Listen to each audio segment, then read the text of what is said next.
आज हमारी 10th mathematics की लेक्चर नंबर 3 है। इसमें हमने देखना है यूनिट नंबर 1 की एक्सरसाइज 1.1। उसकी पहले हम क्वेश्चन नंबर 3 से रिलेटेड एग्जांपल्स देखेंगे, देन हम इंपॉर्टेंट क्वेश्चन देखेंगे। जैसे कि मैंने आप लोगों को पहले भी बताया कि हमारी वीडियो 4 पार्ट्स पे कंटेन करती है, ठीक है। सबसे पहले हम क्वेश्चन से रिलेटेड ही डेफिनेशंस देखते हैं, फिर हम एग्जाम्पल्स देखते हैं। नेक्स्ट पार्ट में हम इसकी एक्सरसाइज देखेंगे, फिर हम इंपॉर्टेंट क्वेश्चन की तरफ जाएंगे। ये वो इंपॉर्टेंट क्वेश्चन मैं आप लोगों को मार्क करवाऊंगी जो उनसे बोर्ड के पॉइंट ऑफ व्यू से इंपॉर्टेंट होते हैं। आप लोगों ने अपने पेपर से एक दिन पहले सिर्फ ये क्वेश्चन करके जाना है, क्योंकि पेपर में हमारे पास इतना टाइम नहीं होता कि हम पूरी की पूरी एक्सरसाइज करके जाएं। वेलकम टू पाक educational platform, here is Hafiza Ayesha Waqas. तो अब हम चलते हैं अपने टॉपिक की तरफ। आज हमारा है एक्सरसाइज 1.1 का कंप्लीटिंग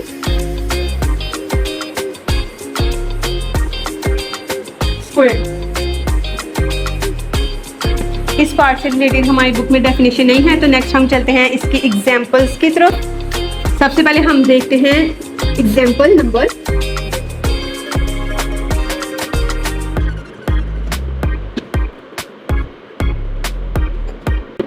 ये हमारे पास आ गए एग्जाम्पल नंबर 1। ये क्वेश्चन लॉन्ग के लिए इंपॉर्टेंट होता है, ठीक है। मैं आपको इसके स्टेप बाय स्टेप सॉल्व कराऊंगी। पहले वो स्टेप की मैं स्टेटमेंट लिखूंगी, आप लोगों ने भी उसको स्टेटमेंट को लिखना है, फिर हम वो स्टेप सॉल्व करेंगे। जिस तरह स्टेप बाय स्टेप मैं करूंगी आप लोग भी उसी तरह करना।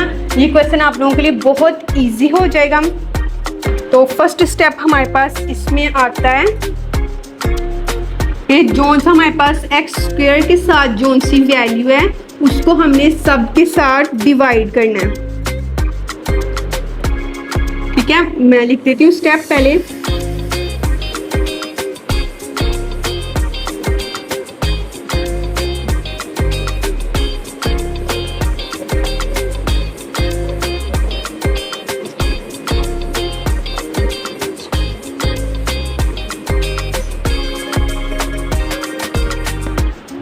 अच्छा, इसमें क्या है कि जोन सी एक्स स्क्वायर के साथ जोन सी वैल्यू होगी उसको हमने सारी टर्म्स के साथ डिवाइड करना है। हम ये स्टेप करते हैं।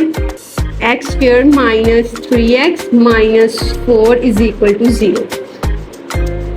तो यहाँ पे कुछ भी नहीं है, हमारे पास एक्स स्क्वायर के साथ कोई भी वैल्यू नहीं है, इसलिए हमारा यहाँ पे ये वाला स्टेप नहीं होगा, ठीक है। ये हमारी वैल्यू ऐसे नीचे आ गई। अगर इसके साथ 1 होता, 2 होता, 3 जो भी होता, तो हम सारी 2 3 जो भी होता हम उसके साथ इन सबको डिवाइड करते हैं।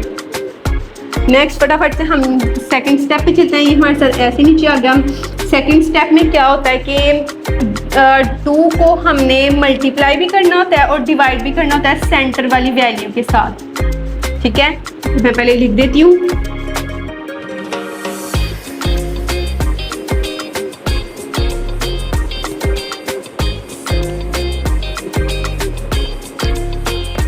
अच्छा, सेकंड स्टेप में क्या है कि 2 को मल्टीप्लाई भी करना है और डिवाइड भी करना है सेंटर वाली टर्म के साथ। अब हम ये स्टेप करते हैं, कैसे होना है।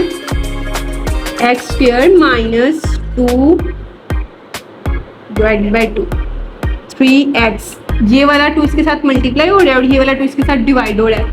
Minus 4 is equal to 0। अब इसको हम सॉल्व कर लेते हैं। 2x को हम अलग लिख लेंगे, ठीक है। ये वाला 2 और ये x हम अलग लिख लेंगे और 3 और 2 अलग लिख लेंगे। इसकी कटिंग नहीं होती। अगर यहाँ पे 2 से इस वैल्यू की कटिंग होती है तो हमने कटिंग करके या मल्टीप्लाई करके उसको सॉल्व करना है। यहाँ पे इसकी कटिंग नहीं हो रही, इस 2 को 2 से हमने नहीं कट करना होता, क्योंकि इसी को तो हमने इसके साथ सॉल्व करना है, ठीक है। अगर यहाँ इस वाली वैल्यू की इस वाले 2 के साथ कटिंग हो रही होती तो हमने वो करनी थी, नहीं हो रही, इसलिए हम इसको ऐसे नीचे लेके जाते हैं। इस 2 को इस x के साथ लिख देंगे और इस 2 को इस 3 के साथ लिख देंगे। एक्स स्क्वायर माइनस 2x और 3/2 माइनस 4 इज इक्वल टू 0।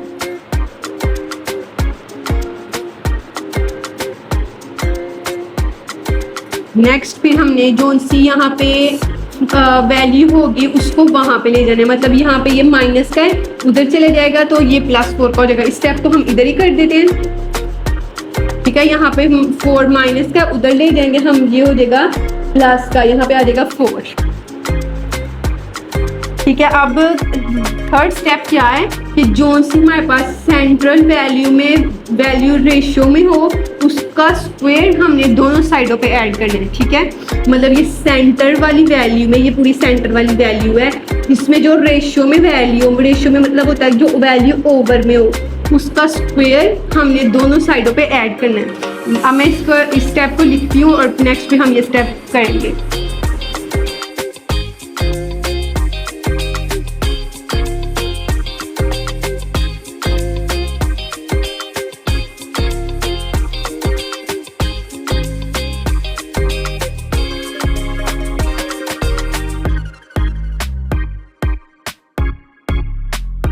अच्छा, ये क्या लिखा है कि ऐड करना है स्क्वायर सेंट्रल वैल्यू का जो कि रेशियो की फॉर्म में हो। ठीक है, और उसको दोनों साइडों पे ऐड करना है। अब हम करके देखते हैं। ये सेंट्रल वैल्यू है, इसका हमने स्क्वायर लेना है, ये वाली। ठीक है, इसका हम स्क्वायर लेते हैं, एक्स स्क्वायर माइनस 2x 3/2 और अब हमने ये ऐड कर दिया 3/2 का स्क्वायर। इसी तरह दूसरी साइड पे भी 4 और इस साइड पे भी ऐड कर दिया 3/2 का स्क्वायर। ठीक है, इसी तरह हो गया। सेंट्रल में जो सी रेशियो में वैल्यू थी हमने उसका स्क्वायर लिया और उसको इस साइड पे भी ऐड कर दिया और इस साइड पे भी ऐड कर दिया। ठीक है, अब आप लोग देखिए कि ये हमारे पास वो फॉर्मूला बन गया है a square minus 2ab plus b square. और इसको हम फॉर्मूले को क्लोज कर देंगे। जैसे हमारा फॉर्मूला होता है a square minus 2ab plus b square, ये बिल्कुल उसी तरह का फॉर्मूला बनेना और उसको हम क्लोज कर देते हैं a माइनस बी स्क्वायर। इस वाली वैल्यू को भी बिल्कुल हम इसी तरह क्लोज कर देंगे। इसको हम कर देंगे एक्स स्क्वायर माइनस 3/2 और यहाँ पे स्क्वायर नहीं आना का स्क्वायर। ठीक है, और दूसरी साइड पे हम लिख देंगे 4 और 3 का स्क्वायर क्या आएगा 9, 2 का स्क्वायर क्या आएगा 4। यहाँ पे हम लिख देंगे प्लस 9/4। हमारे पास थर्ड स्टेप के लास्ट पे क्या आ गया था, x माइनस 3/2 का square is equal to 4 plus 9/4 का हमने एलसीएम ले लेना है। ये इसी तरह रहेगा x माइनस 3/2 का स्क्वायर इज इक्वल टू, यहाँ पे 4 आ गया, यहाँ पे 16 प्लस 9। ठीक है, 16 प्लस 9 को इधर ही हम नेक्स्ट स्टेप में चलो कर लेते हैं। x माइनस 3/2 का स्क्वायर और फिर इधर साथ आ जाएगा 25/4 25/4। ठीक है, नेक्स्ट हमारा फिफ्थ स्टेप है कि हमने स्क्वायर रूट ले लेना है दोनों साइडों पे। ठीक है, टेकिंग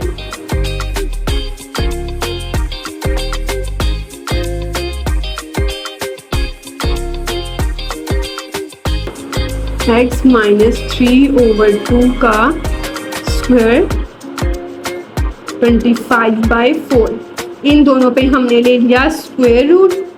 ठीक है, इसका स्क्वायर इधर से कट गया और यहाँ पे 5 आ जाएगा और यहाँ पे 2 आ जाएगा। नेक्स्ट स्टेप में x माइनस 3/2 और दूसरी साइड पे आ जाएगा 5/2। ठीक है, अब नेक्स्ट स्टेप में हमने फाइंड करनी है x की वैल्यू। यहाँ पे हमारे पास क्या आ गया था लास्ट पे 3/2 इज इक्वल टू 5/2। अच्छा, अब ये यहाँ पे माइनस का और है, उधर जाके यहाँ प्लस का हो जाएगा x is equal to 3/5/2 plus 3/2।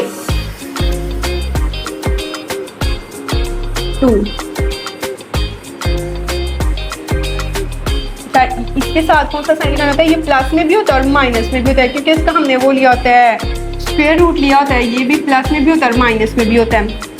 यहाँ पे भी ये प्लस में भी है और माइनस में भी है। ठीक है, अब हम आगे इसका एलसीएम ले लेते हैं। इसका एलसीएम क्या आएगा 2, एक दफ़ा 5 प्लस 3 कर देंगे और एक दफ़ा 5 प्लस माइनस 3 कर देंगे, तो हमारे पास क्या आ जाएगा, एक दफ़ा हमारे पास आ जाएगा 2/2 आ जाएगा एक वैल्यू हमारे पास, और दूसरी दफ़ा आएगी 8/2। ठीक है, या 2 से कर देगा, एक वैल्यू हमारे पास आ गई 1 और ये 2 1s are 2, 2 4s are 8 और एक दफ़ा हमारे पास आ जाएगी 4 वैल्यू। ये हमारे पास दोनों वैल्यू आ गई हैं x की। अच्छा, बिकॉज कि इसके साथ में इसमें -5 के साथ लगा हुआ था, तो इसलिए यहाँ पे बड़े के साथ माइनस, तो यहाँ पे -1 आ है। ये हमारे पास दोनों वैल्यू आ गई हैं x की। ठीक है, तो आप लोगों ने इसी तरह स्टेप बाय स्टेप ये वाला क्वेश्चन सॉल्व करना है। ये बहुत इजी हो जाएगा। ये 6 स्टेप्स आप लोगों ने याद रख लेने हैं। हम रिपीट करते हैं एक दफ़ा ये सारे स्टेप्स। सबसे पहले हमने क्या किया था, जोन सी एक्स के साथ वैल्यू होती है उसको हम सारी टर्म्स के साथ डिवाइड कर लेते हैं। ठीक है, सेकंड स्टेप में हमने क्या किया था कि 2 को हम मल्टीप्लाई भी करते हैं और डिवाइड भी करते हैं सेंटर वाली वैल्यू के साथ। ठीक है, फिर हम उसे सेंटर में रेशियो में वैल्यू होती है उसका हम स्क्वायर ऐड करते हैं दोनों साइडों पे। ठीक है, सेंटर में जो रेशियो में वैल्यू होगी हम उसका स्क्वायर लेंगे और उसको दोनों साइडों पे ऐड कर देंगे। जब हम उसको ऐड करेंगे तो हमारे पास a square minus 2ab plus b square वाली वैल्यू बन गई थी। ठीक है, उसका फॉर्मूले को हमने क्लोज किया, दूसरी साइड पे हमने एलसीएम ले लिया।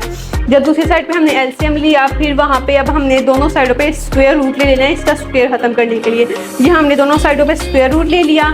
ठीक है, अब बाद में हमारे पास ये सिंपल ऐसे वैल्यू आ जाएगी। फिर हमने x की वैल्यू फाइंड करने के लिए एक साइड पे खाली x रहने देना है, बाकी सारी वैल्यू को उठा के दूसरी साइड पे ले जाना है। ठीक है, और वहाँ से हमारे पास 2x की वैल्यू आ जाएंगी। 2 क्यों आएंगी, क्योंकि जिसके साथ स्क्वायर रूट हो वो वैल्यू प्लस में भी होती है और माइनस में भी होती है, इसलिए इसके साथ हम एक दफ़ा प्लस भी करेंगे और माइनस भी करेंगे। नेक्स्ट आपकी एग्जाम्पल नंबर 2 भी बिल्कुल इसी तरह है, उसको भी इसी तरह सॉल्व करना है। आप लोग उसको करके देखिएगा, इसी तरह स्टेप बाय स्टेप सॉल्व करें उसको। अगर आप लोगों को किसी स्टेप में कंफ्यूजन हो या कोई स्टेप सॉल्व नहीं हो रहा या आंसर ठीक नहीं आ रहा, तो आप लोगों ने मुझे कमेंट में बताना है, मैं उस पर अगेन वीडियो अपलोड करूँगी, वो आप लोगों को समझाऊंगी। ठीक है, नेक्स्ट हम इसकी एक्सरसाइज की तरफ चलते हैं। एक्सरसाइज का क्वेश्चन नंबर 1 है हमारे पास।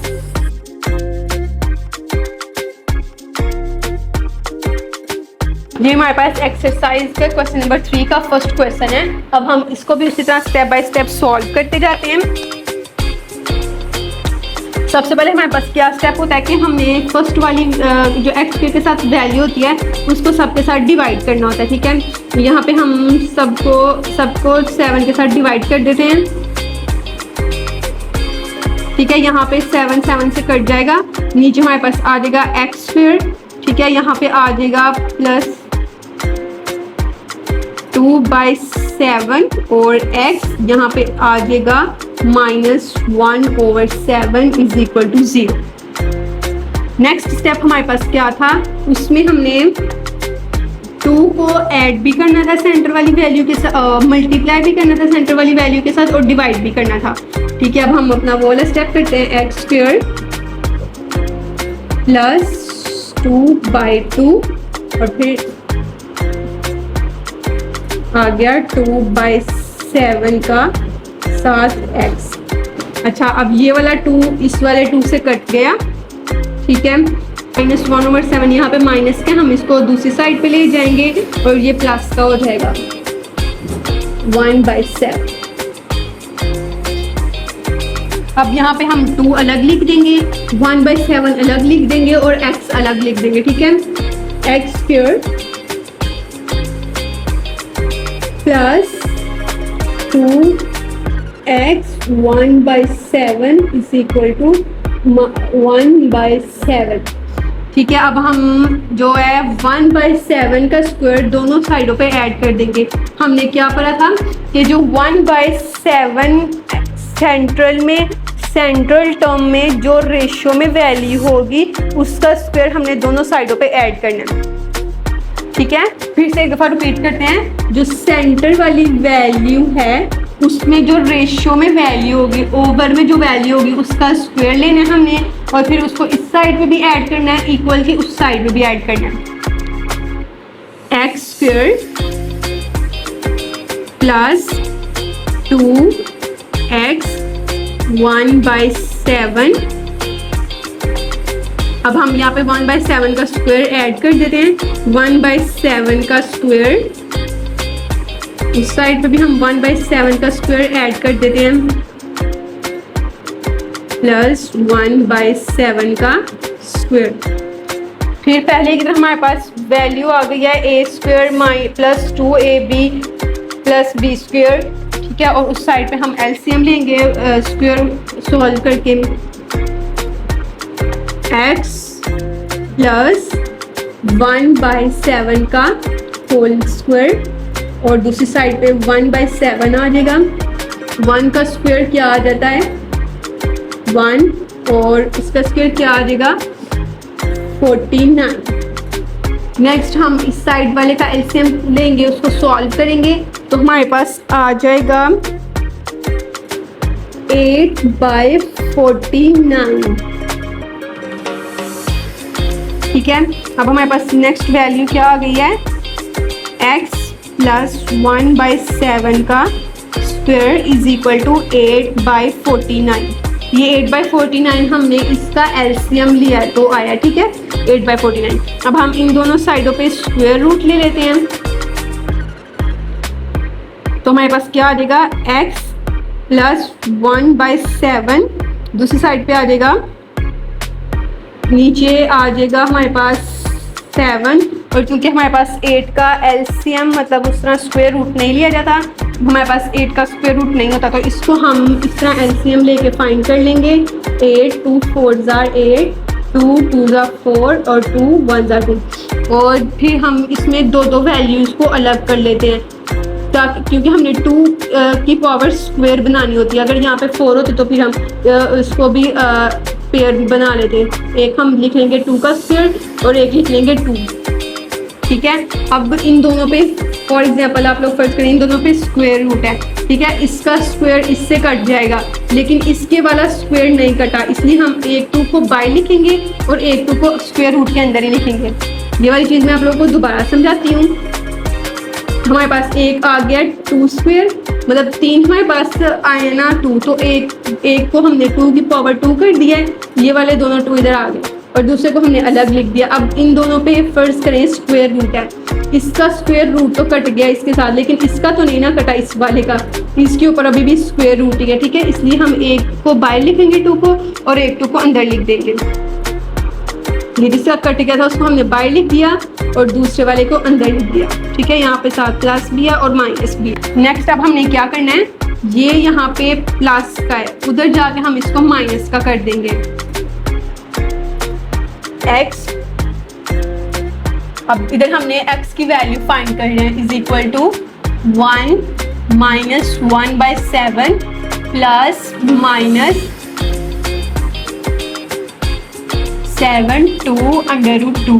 तो ये प्लस माइनस हो के भी मतलब ये सॉल्व नहीं होगा, इसको ऐसे हम इकट्ठा करके लिख देंगे, तो हमारे पास क्या वैल्यू आ जाएगी, प्लस जब हम इसका एलसीएम लेंगे तो हमारे पास वैल्यू आएगी 1 प्लस माइनस 2 √2/7, ठीक है। ये हमने एलसीएम लिया, हमारे पास इसकी ये वैल्यू आ गई है।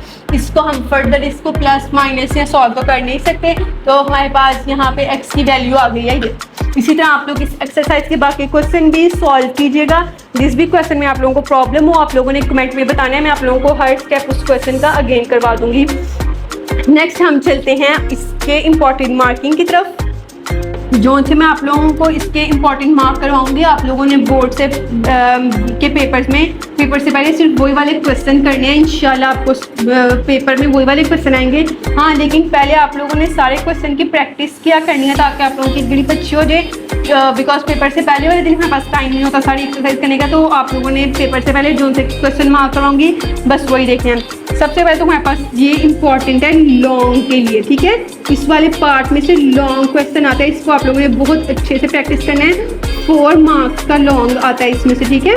क्वेश्चन नंबर 3 में से 4 4 मार्क्स का लॉन्ग आना है। ये आप लोग मार्क कर लें, जो मैं मार्किंग करवाती हूँ वो साथ साथ अपनी बुक पे करते जाया करें, ये पेपर वाले दिन आप लोगों के काम आएगी। और इसमें से हम नेक्स्ट मैं आपको बताती हूँ क्वेश्चन कौन कौन से इंपॉर्टेंट हैं। एक फर्स्ट क्वेश्चन नंबर 3 में एक फर्स्ट वाला इंपॉर्टेंट है, ठीक है, और फिर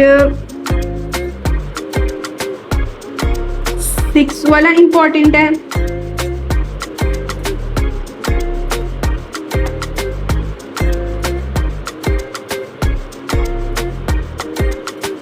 और 10 वाला इंपॉर्टेंट है। ये वाले 3 बहुत इंपॉर्टेंट है, ये बहुत दफ़ा पास्ट पेपर में आए हुए हैं, ठीक है, आप बहुत दफ़ा रिपीट हुए हैं ये बोर्ड में। इनको आप लोगों ने बहुत अच्छी तरह से याद करना है, बहुत अच्छी तरह से इसकी प्रैक्टिस करनी है। इसके आंसर आप लोगों को ज़ुबानी पता हो क्या आता है, ताकि अगर आप बोर्ड में आप लोगों का प्लस माइनस या जल्दी में डिवाइड मल्टीप्लाई करने में आंसर गलत हो जाता है तो आप लोगों को पता चल जाए कि आप लोगों का आंसर प्रॉपर नहीं आया, आप लोग उसको अगेन कर सके, ठीक है। जो से आप लोगों को इंपॉर्टेंट मार्क करवाते हैं कोशिश किया करें कि उनके आंसर भी आप लोगों को याद हो गए, एक एक स्टेप आप लोगों के जहन में हो कि आप लोग वो स्टेप ठीक कर रहे हैं कि नहीं कर रहे हैं।